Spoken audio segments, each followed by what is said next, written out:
Breaking news, the Walt Disney Company has dropped its lawsuit against the state of Florida and CFTOD. Let's talk about that on That Park Place.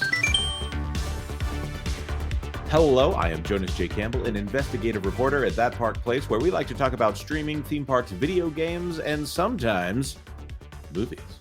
But today we are talking about theme parks in particular, and the one company that wants to rule all of that. And here to help me is Mr. Vash Sky. Vash, is it an exciting day? Has the Great War been won? It seems the Great War has been won. It's interesting because we've been covering this for quite some time. Obviously, not only on this channel but other channels. But That Park Place has taken a particular interest in seeing the negotiations between these two juggernauts. CFTOD meets Disney. Let's see what happens. And it looks like we might have a resolution to this whole Great War right here. That's very true. We're going to start here at thedailymail.com. Disney drops lawsuit against Ron DeSantis. Florida governor scores victory in war with the Magic Kingdom after it tried to stop tourism board taking control of Reedy Creek. Disney entered a settlement agreement with Florida, ending lawsuits against the state. Legal disputes started when DeSantis cracked down on privileges afforded to the theme park and its resorts in Orlando. No corporation should be its own government, said DeSantis' spokesperson.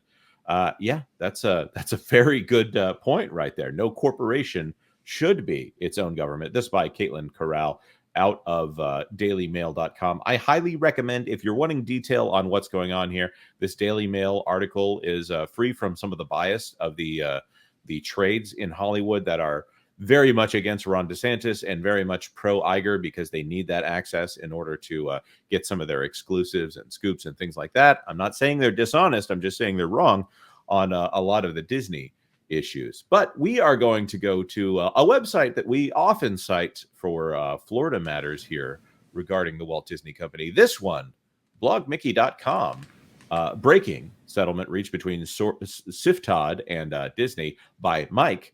At this morning's meeting, the Central Florida Tourism Oversight District has announced that they received a settlement agreement with Disney in a state-level lawsuit over development agreements. District Counsel Paul Huck outlined the overview of the agreement, and we're gonna go through these and provide a little bit of commentary. Vash, are you ready? Oh yes, absolutely. All right. Disney stipulates that the development agreement and restrictive covenants are null and void. What does that mean in English, Vash? Well, so in English, I don't know if I'm if my descriptions are going to provide more clarity or less, but I will try. So Disney, in the final hours before CFTOD was actually formed and the Florida state legislature passed the what would be the getting rid of Reedy Creek, right? Right. and setting up CFTOD. The board of the Reedy Creek Improvement District decided to do this deal with Disney to hand over pretty much all of their powers over Disney exclusively right there through these development agreements and restrictive covenants. Essentially, being able to maximize density, maximize all of the land that Disney currently owns. So just for those of you who aren't aware, development agreement and restrictive covenants, This is a homeowners association agreement. Essentially, they were using HOA laws in order to try to hand over extra government power, not just the power that would have been granted to the people that would have normally participated in an HOA, but they were trying to say that Reedy Creek Improvement District, this 1967 piece of legislation, would survive basically becoming an HOA agreement between Disney and whatever board they had set up here. Also, that board was fully controlled by the Disney company, allegedly, as well. So and remember, I think it's hilarious. They were trying to maintain this through the rule of perpetuities, the King Charles clause, like, oh, it's 100 years past the last line of whatever. This is all garbage nonsense that was going to be scrutinized in one form or another. And by the way, Andrew from Legal Mindset had this all right to begin with. He's like, I don't think this is going through. Sure enough, it isn't, just in a different way than. Oh man, we've got to get him on the channel again sometime very soon. All right. Disney does not contest the district assessment that the 2032 comprehensive plan is null and void. Yep, that sounds reasonable. The district. Now we have finally something that the district will do. The district will amend the 2020 comprehensive plan, consulting with Disney for a new plan. So they're going to figure out something together, which is good. This is something that I think has been missing at this point. These Absolutely. two committees and this committee and this corporation working together. District and Disney will dismiss claims and counterclaims. There you Seems go. reasonable to me. Disney will dismiss the public records case. I think that was probably going to get thrown out anyways, but it's nice to have that cleaned up. The labor services agreement between District and Reedy Creek Energy Services will end in 2028. So they've got 3 to 4 years right there. Disney owns the long-term mitigation credits. The district will not impede those credits. Seems reasonable. The district and Disney will not contest the actions of the Reedy Creek Improvement District prior to DeSantis takeover. This is fascinating to me. Yes. I don't know what this means. And I think, depending on the language here, and this is where we're going to end up consulting with Andrew from the Legal Mindset. Right. I don't know if they're saying that they want to get off scot-free in everything that was done by the Reedy Creek Improvement District, or if they're just saying that they will not hold them indemnified, or whatever the phrase is, for anything that was built prior to the CFTOD takeover of the district. Yeah. And this significantly, this is the district, by the way. This doesn't necessarily alleviate like the state, for example, contesting some of these things outside of what this clause actually includes here. So yes, we need more clarity on this for sure. Yes, I would like to know if that audit, which was full of IRS and federal and other kinds of problems, SEC problems as well. I don't think that goes away fully, even with this being settled, because this is the state lawsuit, as we'll cover a little bit of that in the next point here. This is not the federal lawsuit, which has yet to go away. But right now, I think the judge in that is probably going to be more favorable to the state of Florida and CFTOD and Ron DeSantis in that case. So here to our final bullet point here. Disney will seek permission to defer briefing in the federal appeals lawsuit against Ron DeSantis, pending negotiations and other new development with the district.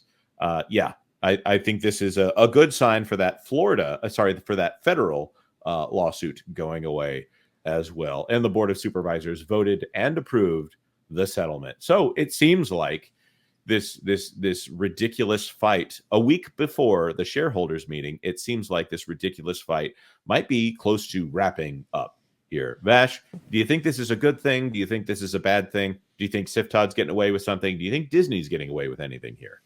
No, I think this is a good thing for everybody. Look, we, like you said before, we need some meeting of the minds on this, right? We need a little bit of both sides to come together and reach agreements going forward right here for the future of the district. Look, you can't understate the economic impact of Disney in the Central Florida market. I mean, it's absolutely massive. It's huge for the proprietors around there. It's huge for the state.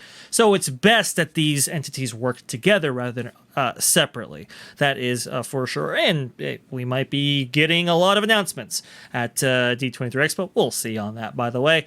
Surrounding this whole $60 billion commitment that Disney has laid out right there. I think the future might be bright for Walt Disney World going forward. It's good to get this resolved right here. I see some cope, though, online, though. I see some people saying, well, Disney didn't cave. They did this, they did that, the other thing. Listen, folks, we're moving on. It's the famous line that Walt Disney gave to P.L. Travers. The ship has sailed. We're moving on. We're getting past this whole thing, and I think it's good. Yeah, you got to keep moving forward. That's how winning gets done, as a great man once said, and then was repeated by Sylvester Stallone and modified.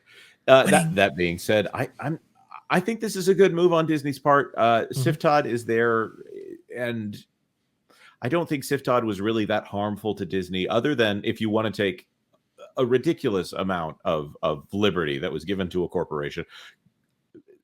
Disney had more power than any single corporation should have ever had in the United States. That's a judgment call. That's an opinion, but I think it's backed up by the fact that No one else in the United States, no other corporation was given this kind of agreement. Even Universal Studios in their building of Epic Universe was not given this kind of authority. And I know there's probably someone who is confused here and thinks that we're playing favorites. No, the Universal Studios Special Commercial District, different from a special taxing district, that has expiration dates. It has deliverables that must be made by Universal. And also, there's a clear benefit to everyone outside of the district, and was voted on by people outside of the district who were not employees or former employees or in an arm's length away from Universal Studios, and weren't living in trailers that were owned fully by Universal Studios. There wasn't eminent domain power, right? With that, Right. with that agreement, there wasn't, there's the ability to set up your own nuclear power plant. There's so many things that were previously only given to governments, as given to by Disney, that necessarily weren't given to anybody else. That had to change. And when you were building a city, maybe you needed it, but when you were building a theme park named after the idea for a city, maybe you didn't need all of that. It had its time, and now it's time for it to say goodbye to all our corporation. See you real soon, of course. But before we say that officially, if you like this video, please like this video. Leave us a comment here. Did you think that this was going to turn out this way? And of course, if you're want to stay up with the federal developments and of course the other things that are going on with the Walt Disney Company right now, consider subscribing to That Park Plays for all the news that should be fun. Thanks for watching That Park Plays News. For more information, consider checking out www.thatparkplace.com. And don't forget to subscribe, share, like, and send this out on your favorite social media accounts.